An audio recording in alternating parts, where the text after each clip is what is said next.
Good afternoon all of you. आज हम आपके 307 सब्जेक्ट का चैप्टर 2 कंटिन्यू करेंगे, ऑपरेशनल एम्पलीफायर्स। उसमें आज समझने की कोशिश करेंगे कॉमन मोड रिजेक्शन रेशियो क्या होता है। प्रीवियस 7 to 8 वीडियोज़ में हमने समझा कि ऑप एम्प्स के बेसिक ऑपरेशनल एम्पलीफायर क्या होता है, जो कि अर्थमेटिकल ऑपरेशंस परफॉर्म करने के काम में आता है, और उसके कैरेक्टरिस्टिक्स, उसकी डेटा शीट और उसके नॉन इन्वर्टिंग, इन्वर्टिंग और वेरियस कॉन्फ़िगरेशंस समझे हमने। डिफरेंशियल एम्पलीफायर की तरह कैसे काम करता है ये समझा। उसमें एक टर्म आई थी फर्स्ट लेक्चर में, कॉमन मोड रिजेक्शन रेशियो, जो कि मैंने ब्रीफली उस समय बताया था। आज उसको हम डिटेल में पढ़ेंगे, समझने की कोशिश करते हैं कॉमन मोड रिजेक्शन रेशियो होता क्या है। जैसे कि आप जानते हैं कि ऑपरेशनल एम्पलीफायर डिफरेंशियल एम्पलीफायर होता है, जो कि दोनों इनपुट सिग्नल्स का डिफरेंस आउटपुट पर देता है विद सम गेन।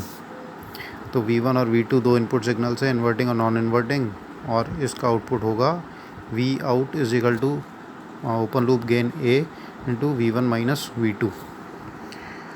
अब आइडियली देखा जाए V1 और V2 जब बराबर होंगे तो आउटपुट पे हमें ज़ीरो मिलना चाहिए, क्योंकि V1 माइनस V2 ज़ीरो हो जाएगा, V1 V2 इक्वल हैं तो।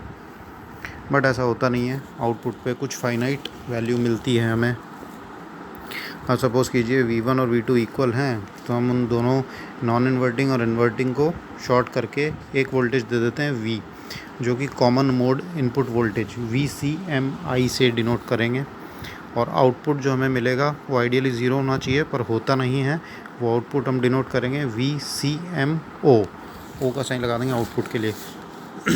इससे कहेंगे हम common mode configuration of op amp, जहाँ पे VCMI होगी कॉमन मोड इनपुट वोल्टेज और VCMO होगा कॉमन मोड आउटपुट वोल्टेज।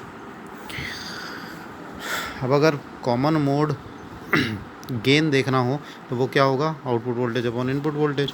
तो आउटपुट वोल्टेज यहाँ पे क्या है, VCMO अपॉन VCMI, और VCMI हमेशा बड़ा होता है VCMO से, इसलिए कॉमन मोड गेन की वैल्यू हमेशा 1 से छोटी होती है।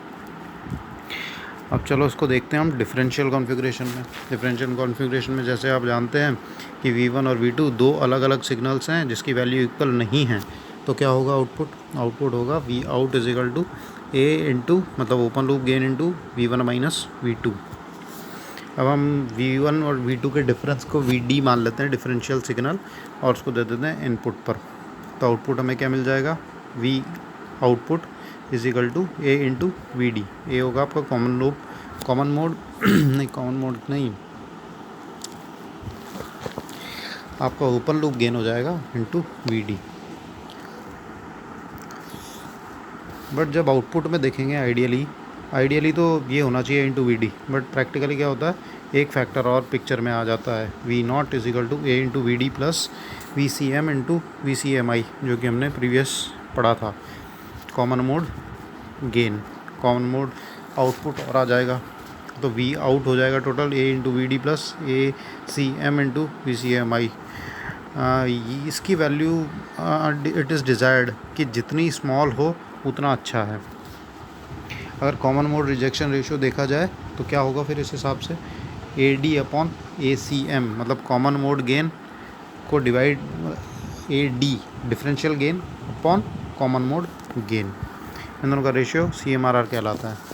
इसको अगर डेफिनेशन वाइज देखा जाए कि एक ऑप एम्प की कैपेसिटी कि वो कॉमन मोड सिग्नल को कितना सप्रेस कर पा रहा है, वो होता है कॉमन मोड रिजेक्शन रेशियो, या एबिलिटी और capacity of a op amp to suppress common mode input signal so that it doesn't appears at the output, this is called as CMRR। मतलब एबिलिटी या कैपेसिटी किसी operational amplifier की कि वो common mode input signal को कितना ज़्यादा compress कर सकता है या सप्रेस कर सकता है ताकि वो आउटपुट पर अपीयर ना हो, इसे कहते हैं common mode rejection ratio CMRR। अब अगर इसको dB में कन्वर्ट करें तो क्या हो जाएगा, CMRR dB में 20 log 10 AD upon ACM। AD upon ACM तो आपका CMRR होता ही है, ये फार्मूला देख सकते हैं आप। ये common mode rejection ratio data sheet में जो मिलता है वो जनरली ओपन लूप कॉन्फ़िगरेशन के लिए होता है। प्रैक्टिकली अगर देखा जाए तो इस तरह का सर्किट नहीं होता। ज़्यादातर हम ऑप एम्प्स को क्लोज लूप कॉन्फ़िगरेशन में यूज़ करते हैं, बट वो अप्रॉक्सीमेटली इक्वल लेते हैं। इसलिए डेटा शीट का जो वैल्यू होती है ओपन लूप कॉन्फ़िगरेशन के लिए, उसी को हम CMRR ट्रीट करते हैं क्लोज लूप कॉन्फ़िगरेशन में भी।